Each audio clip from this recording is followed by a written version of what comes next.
Assalamualaikum warahmatullahi wabarakatuh.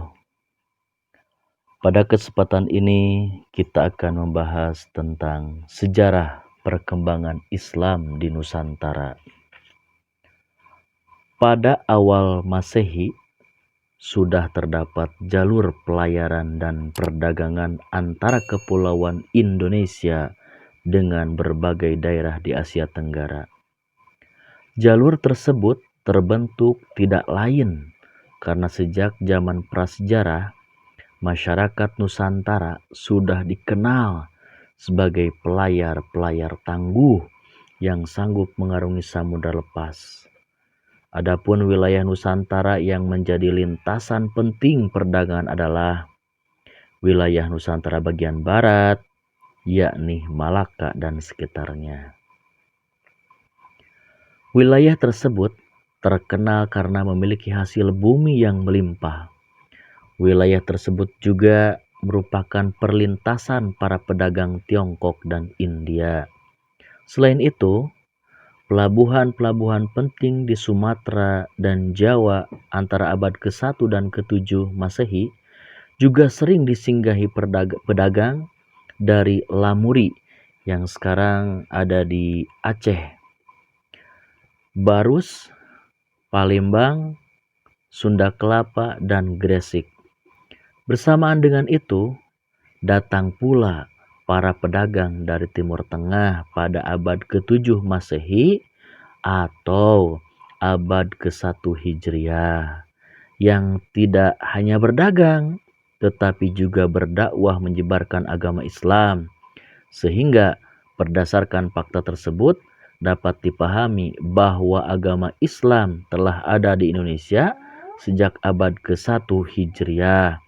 Dan berdasarkan fakta tersebut pula, para ahli sejarah mencatat bahwa Islam masuk ke Indonesia melalui beberapa jalur.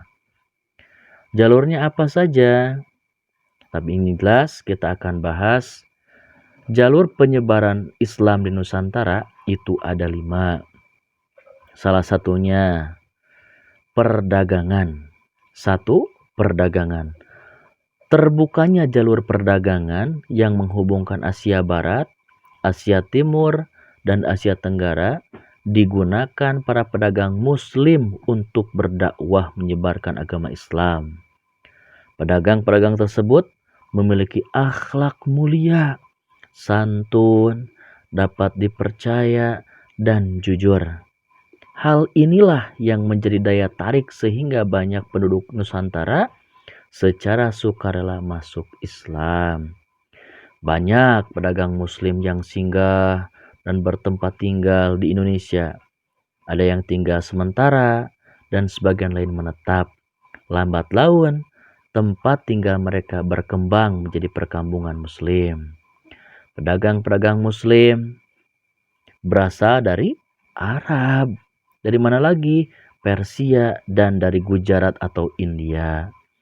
Para pedagang tersebut banyak berdatangan pada abad ke-7 sampai abad ke-16 Masehi. Namun, keberadaan para pemeluk ajaran Islam menjadi jelas pada abad ke-13 yang ditandai dengan berdirinya kerajaan Samudra Pasai di Aceh sebagai kerajaan Islam pertama. Yang kedua, jalur penyebaran Islam di Nusantara itu dengan apa? Dengan hubungan sosial. Para mubaligh yang dibawa oleh pedagang atau pedagang yang juga merupakan pendakwah yang menyebarkan Islam di Nusantara pandai dalam menjalin hubungan sosial dengan masyarakat.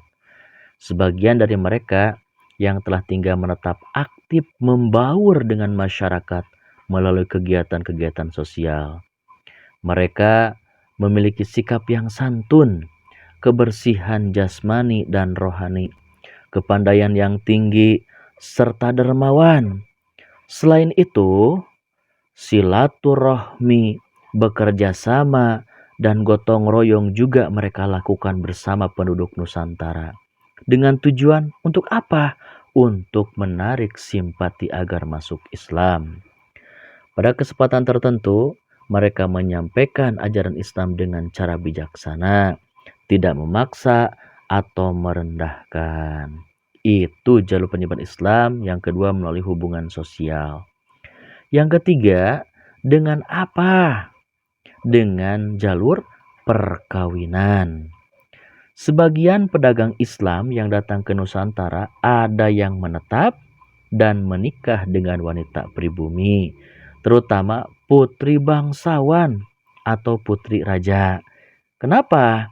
Disebabkan pernikahan itulah banyak keluarga bangsawan atau raja masuk Islam, supaya rakyatnya pun ikut masuk Islam.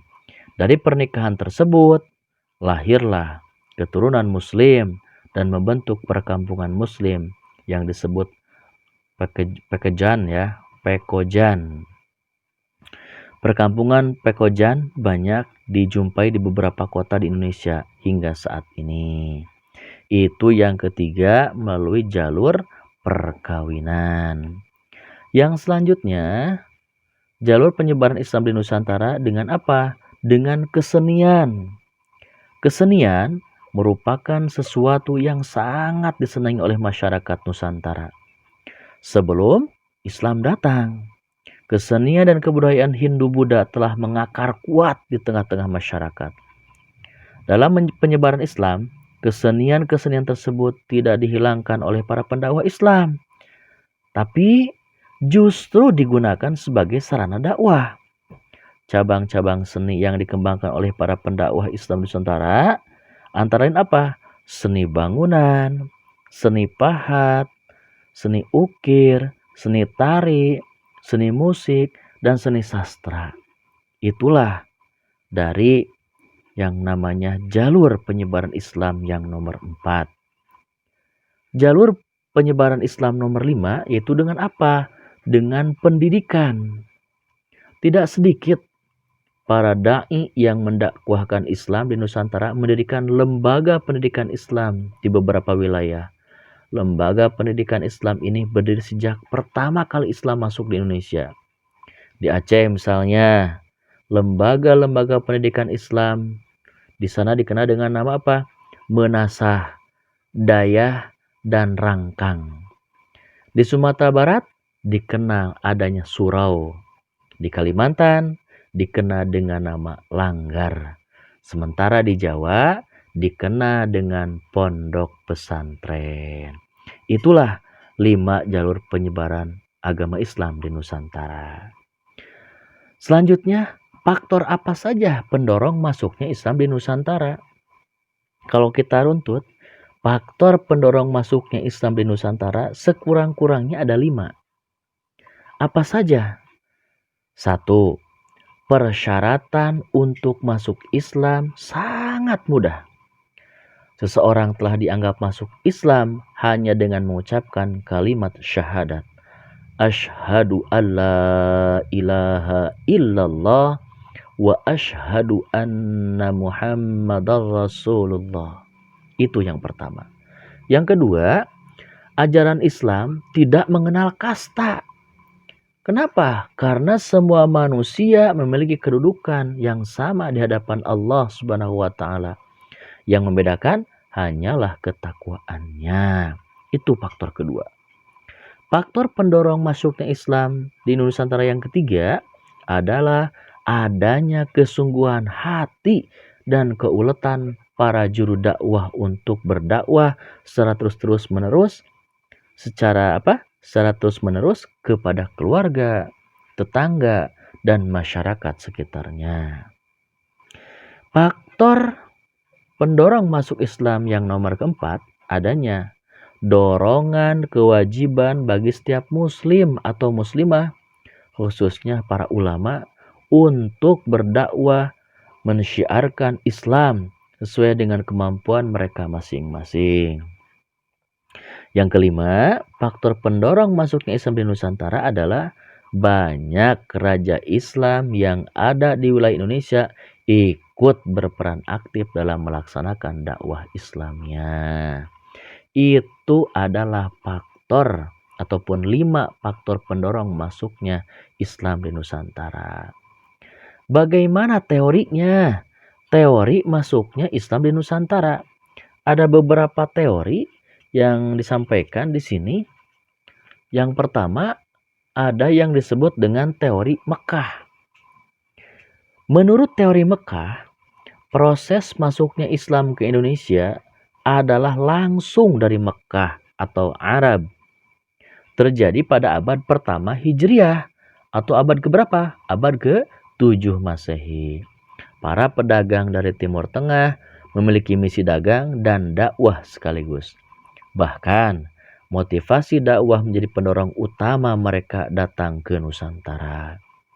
Orang-orang Arab yang datang kebanyakan adalah keturunan Nabi Muhammad sallallahu alaihi wasallam yang menggunakan gelar Sayyid atau Syarif di mana di depan namanya.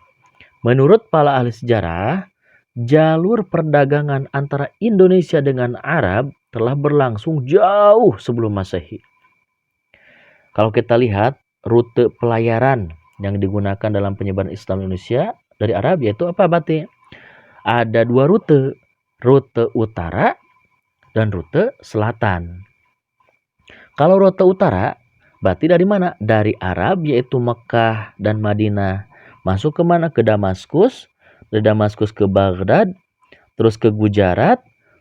Kemana lagi Gujarat itu? Ya, Gujarat di sana pantai barat India. Terus ke Sri Lanka. Dari Sri Lanka ke Indonesia. Itu rute utara ya. Jadi kita kembali. Rute utara itu dari Arab atau Mekah dan Madinah. Ke Damaskus. Ke Baghdad. Ke Gujarat dalam artian pantai barat India, ke Sri Lanka, akhirnya sampai di Indonesia. Itu rute utara. Yang kedua ada rute selatan. Dari mana? Rute selatan itu dari Arab, yaitu Mekah dan Madinah, ke Yaman, Gujarat, Sri Lanka, dan sampai ke Indonesia. Itu teori ataupun rute selatan ya. Yang selanjutnya, teori masuk Islam di Nusantara yang kedua, tadi teori Mekah. Yang kedua teori Gujarat. Teori Gujarat mengatakan bahwa proses kedatangan Islam ke Indonesia berasal dari Gujarat pada abad keberapa? Ke-7 Hijriah. Atau abad keberapa berarti? Ke-13 Masehi. Gujarat adalah sebuah wilayah di India bagian barat. Berdekatan dengan Laut Arab. Menurut teori ini, orang-orang Arab yang bermadzhab Syafi'i telah bermukim di Gujarat dan Malabar sejak awal Hijriah, yaitu abad ke-7 Masehi. Namun, yang menyebarkan Islam ke Indonesia bukanlah orang Arab langsung, melainkan pedagang Gujarat yang telah memeluk Islam dan berdagang ke Nusantara. Orang-orang Gujarat telah lebih awal membuka hubungan dagang dengan Indonesia dibanding pedagang Arab. Itu teori Gujarat. Teori yang selanjutnya yaitu teori Persia. Menurut teori Persia mengatakan bahwa proses kedatangan Islam ke Indonesia berasal dari daerah Persia atau Parsi. Sebagai buktinya, terdapat beberapa kesamaan budaya dan tradisi yang berkembang antara masyarakat Parsi dan Indonesia. Itu teori Parsia atau Persia. Yang selanjutnya ada disebut dengan teori Tiongkok. Dulu kan Cina ya, sekarang Tiongkok. Teori Tiongkok mengatakan proses kedatangan Islam ke Indonesia khususnya di tanah Jawa, berasal dari para pedagang Tiongkok. Mereka telah berhubungan dagang dengan penduduk Indonesia jauh sebelum Islam dikenal di Indonesia, yakni sejak masa Hindu-Buddha. Ajaran Islam sendiri telah sampai di Tiongkok pada abad ke-7 Masehi. Pada masa dinasti Tang. Berapa tahunnya? 618 sampai 960 Masehi. Di mana? Di daerah Guangzhou, Kanton Zhangzhou dan pesisir Tiongkok Selatan. Telah terdapat sejumlah pemukiman orang-orang Islam. Sebagai pembuktian dari teori Tiongkok, apa saja? Yaitu Raja Islam pertama di Jawa, yakni Raden Patah dari Bintoro Demak, merupakan keturunan Tiongkok. Ibunya disebutkan berasal dari Campa. Campa itu di mana? Tiongkok bagian selatan. Kalau sekarang disebutnya dengan Vietnam. Bukti lainnya adalah adanya masjid-masjid tua yang bernilai arsitektur Tiongkok di berbagai tempat di Pulau Jawa. Pelabuhan penting seperti di Gresik, menurut catatan Tiongkok, diduduki pertama kali oleh pelaut dan pedagang Tiongkok. Itu teori yang namanya teori Tiongkok. Jadi kalau kita simpulkan, yang namanya teori masuknya Islam di Nusantara ada 4 teori. 1 teori Mekah, yang kedua teori Gujarat, ketiga teori Persia, dan keempat teori Tiongkok. Itu teorinya. Sekarang masalah perkembangan Islam di Nusantara. Pada masa lalu, di wilayah Nusantara banyak berdiri kerajaan-kerajaan. Sehingga berdiri dan berkembangnya kerajaan-kerajaan Islam di Nusantara dapat dijadikan tolok ukur perkembangan Islam di Nusantara. Kerajaan apa saja? Inilah beberapa kerajaan yang kerajaannya beragama Islam. 1. Kerajaan Samudra Pasai. Kerajaan Samudra Pasai merupakan kerajaan Islam pertama di Indonesia. Kerajaan tersebut terletak di pesisir timur Laut Aceh.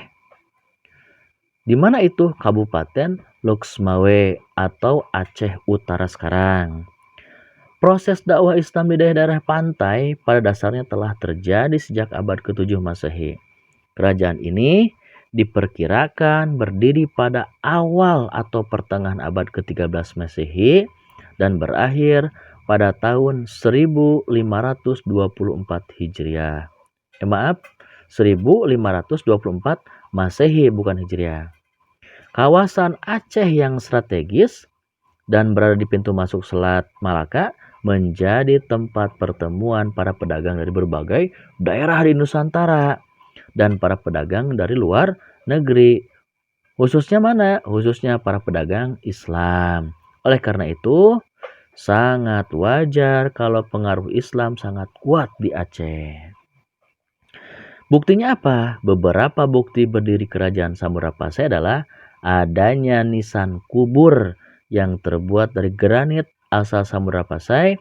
Dari nisan itu dapat diketahui bahwa raja pertama Samudra Pasai yang namanya Sultan Malik Al-Saleh meninggal pada bulan Ramadan tahun 696 Hijriah yang diperkirakan bertepatan dengan tahun 1297 Masehi. Setelah berdiri cukup lama, kerajaan ini takluk di tangan Portugis pada tahun 1521 Masehi. Selain itu, kerajaan Samudra Pasai mulai mundur dan berada di bawah kekuasaan kerajaan Aceh. Tadi 1 kerajaan Samudra Pasai. Yang kedua, kerajaan Aceh. Di daerah Kabupaten Aceh Besar, kalau sekarang, pada masa lalu pernah berdiri sebuah kerajaan, yaitu Kerajaan Aceh. Sultan pertama yang memerintah dan sekaligus sebagai pendiri kerajaan Aceh adalah Sultan Ali Moghoyat Shah. Kurang lebih tahun 1514 sampai 1528 Masehi. Sultan Ali Moghoyat Shah meluaskan wilayah kekuasaannya ke daerah Pidi yang bekerja sama dengan Portugis, kemudian ke Pasai pada tahun 1524 Masehi.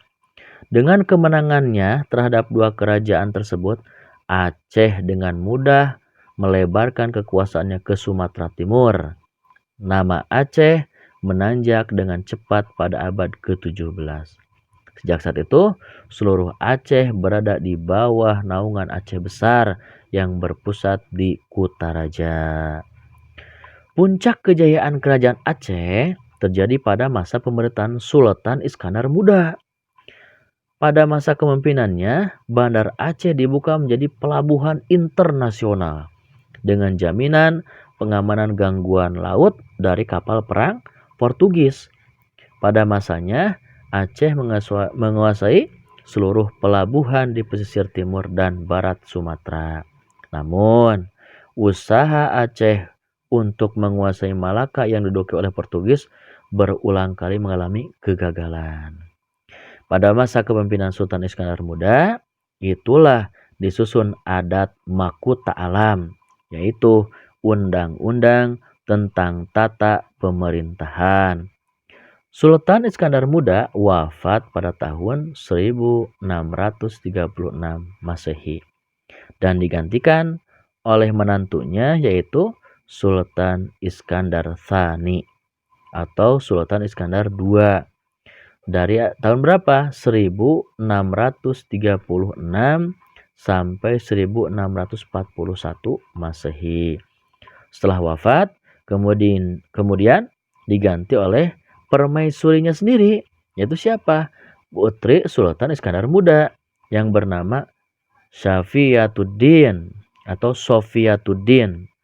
Sejak Sultan Iskandar Muda wafat, Aceh terus-menerus mengalami kemunduran. Itu kedua kerajaan Aceh. Yang ketiga, perkembangan Islam di Nusantara itu ada kerajaan Demak. Kerajaan Demak merupakan kerajaan pertama dan terbesar pertama di pesisir utara Jawa. Kerajaan Demak didirikan oleh Raden Patah pada tahun 1478 Masehi. Beliau merupakan putra Prabu Kertabumi atau yang kita tahu yaitu siapa? Beliau adalah Brawijaya kelima, seorang Raja Majapahit.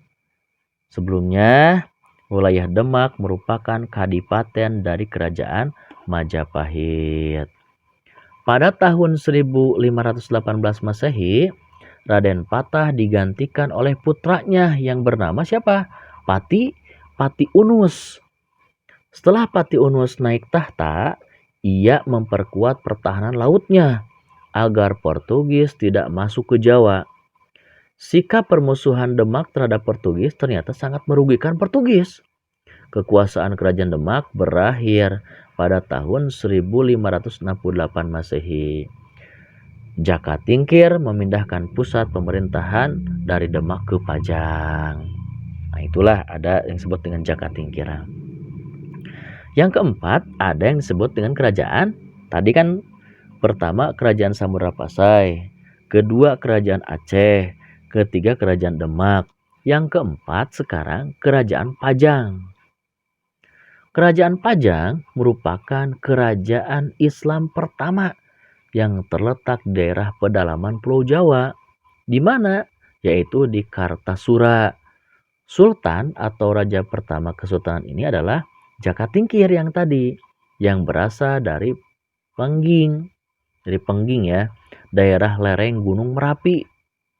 Jaka Tingkir bergelar Sultan Hadiwijaya yang pernah kita lihat di TV-TV. Setelah kerajaan dipindah ke Pajang, kemudian Demak hanya menjadi kadipaten yang dipimpin oleh Arya Pangiri. Siapa itu? Putra Sunan Prawoto. Pada masa Sultan Hadiwijaya atau tadi kena dengan Jaka Tingkir berkuasa di Pajang. Nah, nih Ki Ageng Pemanahan diangkat menjadi bupati di Mataram, sekitar kota gede Yogyakarta, sebagai imbalan atas keberhasilannya menumpas Arya Panangsang atau Penangsang. Sutawijaya, putra Ki Ageng Pemanahan, dijadikan anak angkat oleh Sultan Hadiwijaya dan diangkat menjadi bupati Mataram pada tahun 1575 Masehi. Setelah Ki Ageng Pemanahan wafat dan terkenal dengan nama Panembahan Senopati, nah, itu ya yang disebut dengan Panembahan Senopati. Namun, ia tidak puas hanya menjadi bupati dan ingin menjadi raja yang menguasai seluruh Jawa. Oleh karena itu, ia mulai memperkuat sistem pertahanan Mataram, baik kuantitas dan kualitas prajurit maupun persenjataannya. Mengetahui hal tersebut, Sultan Hadiwijaya segera mengirim pasukannya ke Mataram pada tahun 1582 Masehi. Namun, mengalami kekalahan. Sultan Hadiwijaya menderita sakit dan akhirnya wafat. Setelah itu, terjadilah perebutan kekuasaan di antara para bangsawan. Pangeran Pangiri atau menantu Sultan Hadiwijaya yang menjabat Bupati Demak datang menyerbu Pajang untuk merebut tahta. Namun, dapat dikalahkan oleh para bangsawan yang bekerjasama dengan Sutawijaya dari Mataram. Setelah suasana aman, Pangeran Benowo atau putra Hadiwijaya menyerahkan tahta kepada Sutawijaya. Sutawijaya kemudian memindahkan pusat pemerintahannya ke Mataram pada tahun 1586 Masehi. Itu kerajaan Pajang. Yang kelima, ada yang disebut dengan kerajaan Mataram Islam. Kerajaan Mataram Islam berdiri pada tahun 1586 Masehi. Di mana? Di tanah Jawa. Dan raja pertamanya adalah Sutawijaya yang bergelar dengan Senopati Ing Alaga Sayyidin Panatagama. Artinya panglima perang dan ulama pengatur kehidupan beragama. Pusat kerajaan ini terletak di sebelah tenggara kota Yogyakarta. Yakni di mana? Di Kota Gede. Kerajaan Mataram mencapai puncak kejayaan pada masa pemerintahan Sultan Agung. Agung apa? Sultan Agung Hanyak Rakusuma tahun 1613 sampai 1645 Masehi. Hal ini merupakan cerminan dari kebesaran jiwa, keberanian, keuletan, dan kecakapan serta kuatnya kepribadian Sultan Agung. Ia adalah seorang militer yang ulung, organisator yang berhasil, ahli politik, ahli sastra, ahli filsafat, dan sangat mementingkan urusan agama. Itu tadi yang kelima, yaitu kerajaan Mataram Islam. Yang keenam, ada yang disebut dengan kerajaan Banjar. Kerajaan Banjar merupakan kerajaan Islam yang pernah berdiri di Pulau Kalimantan, tepatnya di Provinsi Kalimantan Selatan, Kalsel ya. Kerajaan ini berdiri pada tahun 1526 Masehi dengan Sultan Suryansyah atau dikenal dengan Pangeran Samudra. Sebagai apa? Sebagai sultan pertamanya. Pusat kerajaan Banjar yang pertama adalah daerah di sekitar Kuin Utara atau Banjarmasin kalau sekarang. Namun, setelah keraton di Kuin dihancurkan oleh Belanda, pusat kerajaan dipindahkan ke Martapura. Wilayah kekuasaan kerajaan Banjar meliputi Banjarmasin, Martapura, Tanah Laut, Margasari, Amandit, Alai, Marabahan, Banualima, serta daerah hulu Sungai Barito. Kemudian, wilayah kekuasaan kerajaan Banjar semakin luas hingga ke Tanah Bumbu, Pulau Laut, Pasir Berau, Kutai, Kota Waringin, Landak, Sukadana, dan Sambas. Semua wilayah tersebut adalah wilayah kerajaan Banjar. Jika dilihat dari peta zaman sekarang, kerajaan Banjar menguasai hampir seluruh Kalimantan. Subhanallah. Raja terakhir kerajaan Banjar adalah Sultan Muhammad Seman tahun 1862 sampai 1905 Masehi. Beliau wafat pada saat melakukan pertempuran dengan Belanda. Di mana? Di Puruk Cahu. Kerajaan ini runtuh pada tahun 1905 Masehi, yaitu setelah terjadinya perang Banjar. Itu yang keenam. Yang ketujuh, ada yang disebut dengan kerajaan Goa Talo. Wilayah Sulawesi Selatan pada awal abad ke-16, kalau kita lihat sebelum masuknya Islam di Sulawesi, terdapat banyak kerajaan bercorak Hindu. Tetapi yang terkenal adalah Goa Talo Bone, Wajo, Sopeng, dan Luwu. Pada tahun 1605 Masehi, Sultan Alauddin kurang lebih 1591 sampai 1639 Masehi dari Goa masuk Islam berkat adanya dakwah dari Datuk Ribandang dan Sulaiman dari Minangkabau. Maka sejak itu kerajaan Goa resmi menjadi kerajaan Islam. Islamnya Raja Goa segera diikuti oleh rakyatnya. Selanjutnya, kerajaan Goa dan Talo dapat menguasai kerajaan-kerajaan lainnya. Dua kerajaan itu lazim disebut kerajaan Makassar. Kerajaan Goa lebih populer dengan sebutan kerajaan kembar, yaitu apa? Goa Talo. Dua kerajaan ini telah menyatakan ikrar bersama yang terkena dalam peribahasa Rua Karaeng Nasarere Ata, yaitu apa? Dua raja tetapi satu rakyat. Oleh karena itu, kesatuan dua kerajaan itu disebut Kerajaan Makassar. Dari Makassar, agama Islam disebarkan ke berbagai daerah, bahkan sampai ke Kalimantan Timur, Nusa Tenggara Barat, dan Nusa Tenggara Timur. Perkembangan abad ke-17, Makassar atau Goa berada pada puncak kejayaannya, yaitu di bawah pemerintahan Manuntungi Daeng Matola Karaeng Ujung Karaeng Lakiung Sultan Malikus Said atau lebih dikenal dengan Sultan Malikus Said. Kapan? Sekitar 1639 sampai 1653 Masehi. Setelah wafat pada tanggal 5 November 1653, ia digantikan oleh putranya. Siapa? Kalau nggak salah, putra ke-1 itu Malombasi Daeng Matawang Sultan Hasanuddin yang menjadi Raja Goa ke-16. Kurang lebih tahunnya 1654 sampai 1660 Masehi. Atau yang lebih dikenal dengan Sultan Hasanuddin. Sultan Hasanuddin bersikap tegas dan tidak mau tunduk pada Belanda. Di bawah pemerintahan Sultan Hasanuddin, kerajaan Goa beberapa kali melakukan pertempuran dengan Belanda. Dalam peperangan tersebut, Belanda sering mengalami kesulitan dalam menundukkan Makassar, sehingga Belanda memperalat Arupalaka. Siapa Arupalaka itu? Raja Bone untuk mengalahkan Makassar. Peperangan melawan Belanda serta bangsanya sendiri, Bone itu membuat banyak kerugian bagi kerajaan Goa dan berpengaruh pada perekonomian.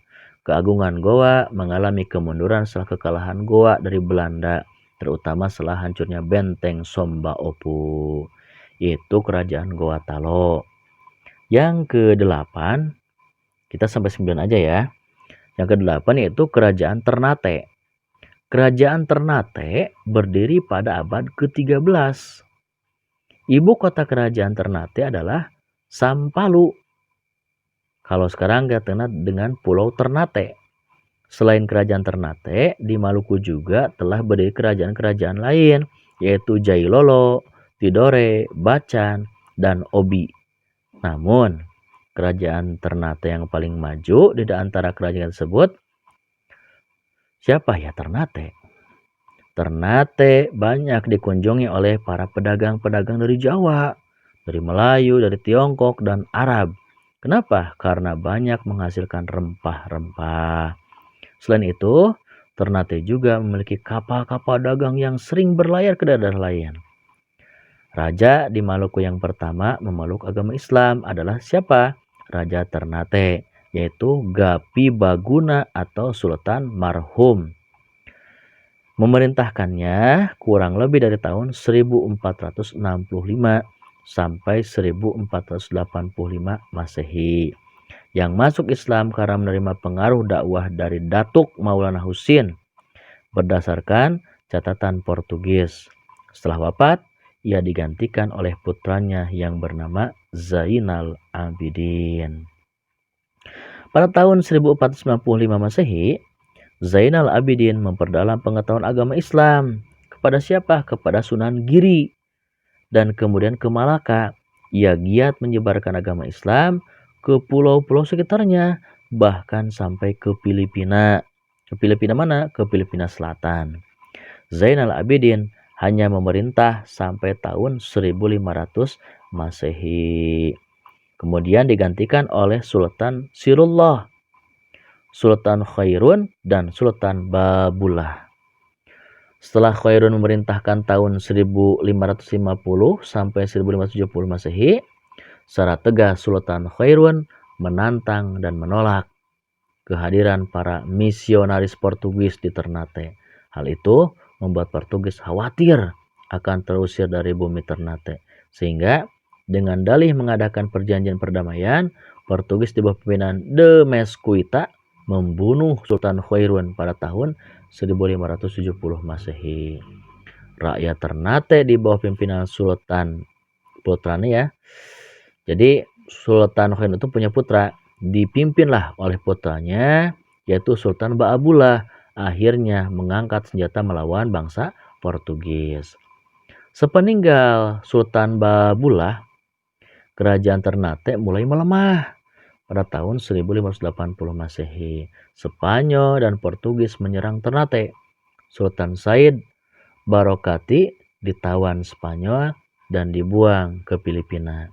Setelah seringkali mengalami kekalahan dalam Spanyol, dengan terpaksa Ternate meminta bantuan Belanda dengan imbalan Belanda diberi hak monopoli perdagangan di Maluku. Semakin lama, kekuasaan dan pengaruh Belanda di Ternate semakin kuat, serta banyak terjadi pemberontakan dan konflik internal di kerajaan Ternate yang mengakibatkan melemah dan runtuhnya kerajaan.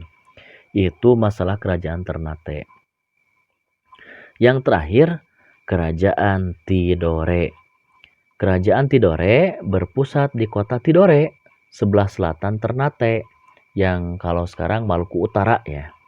Kerajaan Tidore merupakan penghasil cengkih yang besar dan sangat laku di pasaran Eropa, sehingga banyak bangsa Eropa yang datang ke Tidore untuk mencari cengkih, misalnya bangsa Portugis, Spanyol, dan Belanda.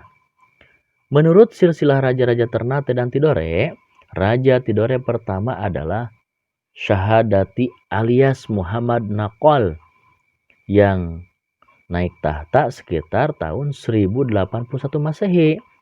Baru pada raja yang ke-9 yaitu Sirililiati yang kembali ingin memeluk agama Islam berkat dakwah Syekh Mansur dari Arab. Setelah masuk Islam bersama para pembesar kerajaan lainnya, ia mendapat gelar Sultan Jamaluddin. Putra sulungnya juga masuk Islam karena dakwah Syekh Mansur adalah agama Islam. Alhamdulillah mereka masuk beserta anaknya. Agama Islam masuk pertama kali di Tidore sekitar tahun 1471 Masehi. Menurut siapa itu? Menurut catatan Portugis. Nah, lanjutkan. Ketika Ternate berhasil meluaskan wilayahnya dan membentuk persekutuan yang disebut Uli V, kerajaan Tidore juga berhasil memperluas pengaruhnya ke Halmahera, Pulau Raja Ampat, Seram Timur, dan Papua yang dipersatukan dalam persekutuan Uli Siwa. Demikian juga kerajaan Bacan dan Jailolo juga tenggelam dalam pengaruh kerajaan Tidore. Kerajaan Ternate dan Tidore yang terletak di sebelah Pulau Halmahera atau Maluku Utara adalah dua kerajaan yang memiliki peran penting dalam menghadapi kekuatan-kekuatan asing yang ingin menguasai Maluku. Namun, seiring berjalannya waktu, kedua kerajaan ini justru bersaing memperebutkan kekuasaan politik di Maluku. Setelah kedatangan bangsa-bangsa Eropa di Maluku, terjadilah pertentangan antara Ternate dan Tidore. Kenapa? Karena menawarkan harga rempah-rempah. Ada terjadi pertentangan di sana ya. Pada tahun 1512 Masehi, Portugis memilih bersahabat dengan Ternate, sedangkan Spanyol bersahabat dengan Tidore. Sejak saat itulah benih-benih permusuhan mulai timbul. Pada tahun 1529 Masehi, Portugis yang dibantu oleh Ternate dan Bacan menyerang Tidore dan Spanyol. Dalam peperangan ini, Portugis meraih kemenangan sehingga Portugis dapat menguasai perdagangan rempah-rempah di seluruh Maluku.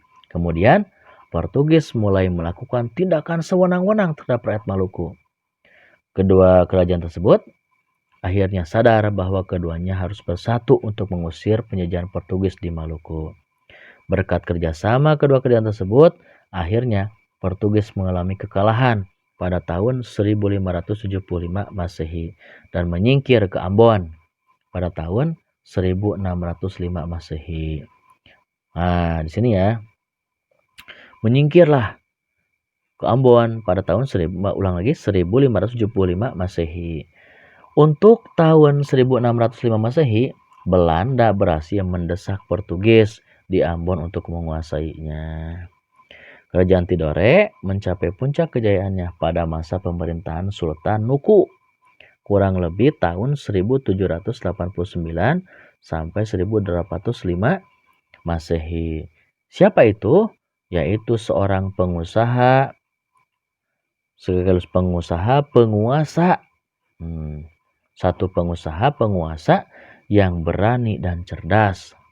Pada tahun 1801 Masehi, ia menyerang Ternate sehingga Ternate dan Tidore berhasil dipersatukan. Di samping itu, Sultan Nuku berhasil mengusir Belanda sehingga kemakmuran rakyat terus meningkat. Itu sekelumit kerajaan Tidore. Jadi yang kita bahas pada kesempatan ini hanya 9 kerajaan. Ada kerajaan Samudra Pasai, kerajaan Aceh, kerajaan Demak, kerajaan Pajang, kerajaan Mataram Islam, kerajaan Banjar, kerajaan Goa Talo, kerajaan Ternate, dan kerajaan Tidore. Saya minta maaf apabila dalam menyampaikan sejarah ini kurang referensinya ataupun kurang pas. Saya mohon maaf kepada semuanya dan meminta ampun kepada Allah Subhanahu wa taala dan ucapan astagfirullahaladzim. Demikian dapat saya sampaikan. Wallahul muwafiq ila aqwamit thoriq. Wassalamualaikum warahmatullahi wabarakatuh.